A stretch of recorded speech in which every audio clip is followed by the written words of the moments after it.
Okay, good morning, everyone, and welcome to this webinar on natural capital and ecosystem markets, a view from the UK. So before we get into the nitty-gritty of it all, I just thought I'd start by giving a little bit of an introduction about myself. So my name is Matthew Hay, and I work as a natural capital consultant for Bidwells.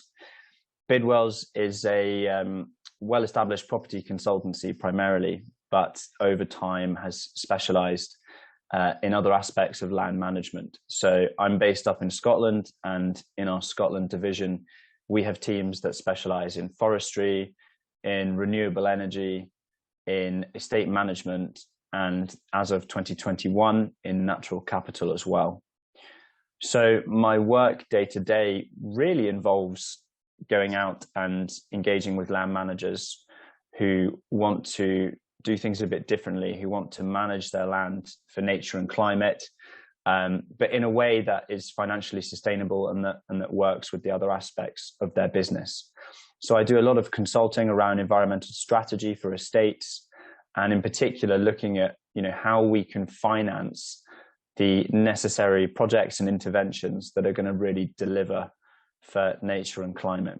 So a lot of the content of this talk, when we get into it, things like carbon credits, biodiversity uplift, that's all very relevant to my day-to-day work.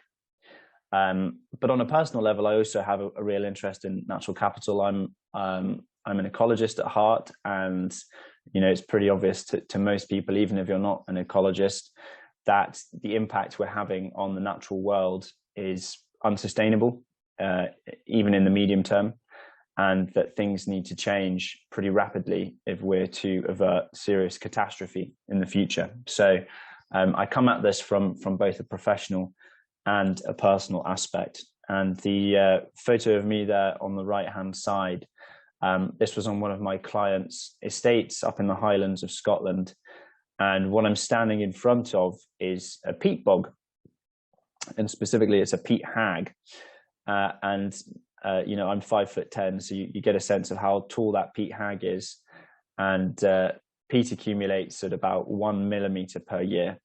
So this is an ecosystem that has been growing and sequestering carbon for thousands of years, just stood right behind me, which I thought was quite cool. Anyway, on we go. So I think it's very useful to start, right at the beginning and pose this basic question, which is, what is natural capital? It's a bit of a buzzword. You hear it a lot.